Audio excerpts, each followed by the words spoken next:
इस वीडियो के बाद सीटेड रोइंग के बारे में आपको सब कुछ पता चल जाएगा, चाहे वो मशीन हो, चाहे वो केबल हो, कौन सा हैंडल पकड़ना है, कितना ग्रिप विड्थ होनी चाहिए, बैक हिल नीचे नहीं, सब कुछ। अब ज़रूरी नहीं है आपको ये मशीन यूज़ करनी है। अगर आपके पास कोई चेस्ट सपोर्टेड मशीन है या फिर टी बार रोइंग है, वो ज़्यादा अच्छी होगी। अगर किसी में चेस्ट सपोर्ट है, चेस्ट सपोर्ट है तो आप हिलोगे नहीं आगे पीछे, और आप सिर्फ बैक का यूज़ कर सकते हो। लेकिन मैं केबल ये मशीन तो सबके पास होती है, इसलिए मैं इससे आपको समझा दूंगा, सब समझ में आ जाएगा। थोड़ा सा टाइम इन्वेस्ट करना पड़ेगा, ऑफ कोर्स प्रैक्टिस आपको खुद ही करनी है। यहाँ पे आपको नॉलेज मिलेगा एंड आपका टाइम बचेगा बहुत ज़्यादा। तो देखो 3 मेन पार्ट है बैक के। एक तो हो गए लैट्स, ये दोनों साइड। दूसरा हो गया अपर बैक, जिसमें ट्रैप्स वगैरह आ गए और रे एडल्ट वगैरह आ गया। एंड तीसरा है आपका ये स्पाइनल इरेक्टर्स।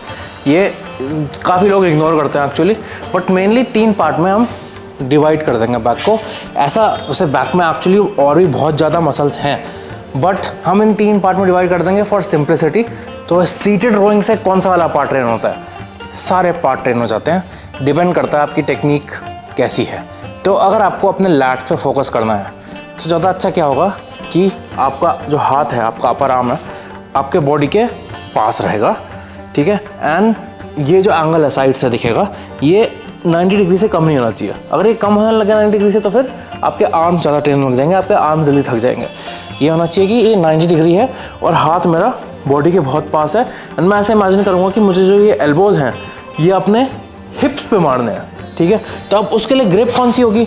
अगर मैंने बहुत वाइड ग्रिप ले ली तो फिर मैं उससे लैट्स कैसे ट्रेन कर पाऊंगा कि फिर मेरे हाथ बॉडी के पास रह नहीं पाएंगे।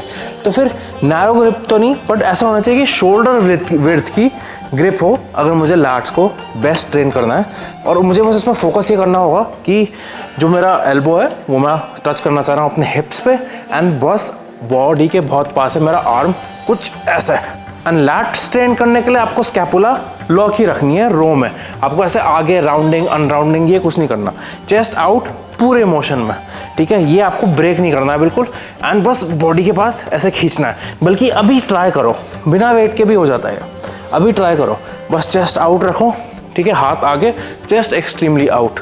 एंड ऐसे इमेजिन करना है कि एल्बोज नीचे नीचे एंड हिप्स पर टच करना है, एंड पीछे पीछे पीछे। तो लैट्स ऐसी आपको बहुत ज़्यादा माइंड मसल कनेक्शन फील होगा। यही रेंज ऑफ मोशन है लैट्स का।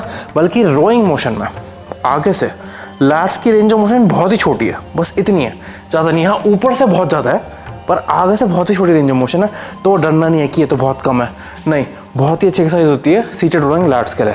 अब अपर बैक अगर ये ट्रेन करनी है तो उसमें क्या करना है? अपर बैक में लैट्स का ऑपोजिट है। जैसे लैट्स ने मुझे अपने एल्बोज बॉडी के बहुत पास रखने थे एंड एल्बोज को अपने हिप्स पर टच करने का इमेजिन करना था। अपर बैक में ऐसा नहीं है। अपर बैक में है कि मुझे एल्बोज बॉडी से थोड़ा दूर रखने हैं, ऐसे इतना 45 डिग्री भी रख सकते हो, 90 डिग्री करीब रखोगे तो रेयर डेल्ट में ज़्यादा फोकस होगा। तो मैं प्रेफर करता हूँ लगभग ऐसा 45 डिग्रीज। एंड मुझे ऐसा इमेजिन करना है कि एल्बोज में बॉडी के पीछे फेंक रहा हूँ, ठीक है। लैट्स के लिए हिप्स पे मार रहा हूँ, इसमें पीछे फेंक रहा हूँ। तो मैं एग्जांपल देता हूँ। मेरा फोकस है कि एल्बोज बॉडी के पीछे फेंकना है, एंड आप देखोगे मेरे से बहुत दूर है मेरे आर्म्स। तो इसमें मैं अपर बैक पे फोकस करूँगा मेनली। अब इसमें एक हल्का सा ट्रिकी पार्ट है कि अगर आप चाह रहे हो कि अपना ट्रैप्स भी आप इसी मोशन में ट्रेन करो, तो फिर आपको ये स्कैपुला का मोशन करना है। अगर आप इसमें ट्रैप ट्रेन नहीं करना चाह रहे हो एंड आपको है कि मुझे मैं अलग एक्सरसाइज करूँगा ट्रैप्स के लिए, तो कोई नहीं, तब आप लॉक रखो पूरे टाइम एंड ये करो। बट मुझे एक्चुअली एक्सरसाइज यही ज़्यादा पसंद है कि आप फुल रेंज ऑफ मोशन में जाओ, जो कि है आगे पूरा स्कैपुला कर दो प्रोट्रैक्ट पूरा आगे आगे आगे, ठीक है। एंड जब पीछे आ रहे हो तो पूरा रिट्रैक्ट करो स्कैपुला, क्योंकि ट्रैप्स का फंक्शन मेनली क्या होता है? स्कैपुला को हिलाना, पीछे हिलाना, ऊपर हिलाना। तो उसमें हम खींच रहे हैं, तो उसमें अगर आप आगे पीछे करोगे स्कैपुला तो ट्रैप्स भी इसमें ट्रेन होंगे। एंड अगर आप एक्चुअली बैक राउंडिंग एंड अनराउंडिंग करोगे तो स्पाइनल इरेक्टर्स भी इसमें ट्रेन हो जाएंगे, क्योंकि उनका फंक्शन ही होता है कि स्पाइन को हिलाना। तो अगर आप थोड़ा सा राउंड करोगे हल्का सा एंड तब स्ट्रेट करोगे तो इसमें स्पाइनल इरेक्टर्स भी ट्रेन हो जाएंगे। बट मैं बोलूँगा अगर आप समय बचाना चाह रहे हो और ट्रैप्स, अपर बैक और स्पाइनल इरेक्टर्स एक ही एक्सरसाइज में ट्रेन करना चाह रहे हो तो ये एक्सरसाइज अच्छी है। बट स्पाइनल इरेक्टर्स के लिए अलग एक्सरसाइजेज हैं जो कि ज़्यादा अच्छी हैं, वो मैं किसी और वीडियो में बताऊँगा। But traps and upper back इस एक्सरसाइज से आप ट्रेन कर सकते हो।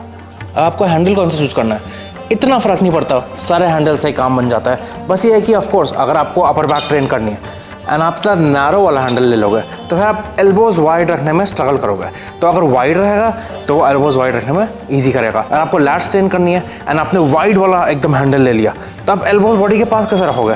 तो लैट ट्रेन करने के लिए थोड़ा सा नैरो वाला ज़्यादा काम आएगा। तो एनालिसिस पैरालिसिस करने की ज़रूरत नहीं है इसमें, बस ये है कि मुझे न्यूट्रल ग्रिप वाले होल्डर्स सबसे ज़्यादा अच्छे लगते हैं। एक बार पीछे से समरी देख लेते हैं। ये हो गया लैट फोकस, अब ये हो गया अपर बैक फोकस। अब मुझे करना है अपर बैक फोकस और साथ में ट्रैप भी इंगेज करना है, तो फिर उसमें करूँगा मैं ये। एंड अगर मुझे स्पाइनल इरेक्टर्स भी ट्रेन करने हैं अपर बैक एंड ट्रैप्स के साथ तो मैं करूँगा राउंडिंग, बस सिंपल।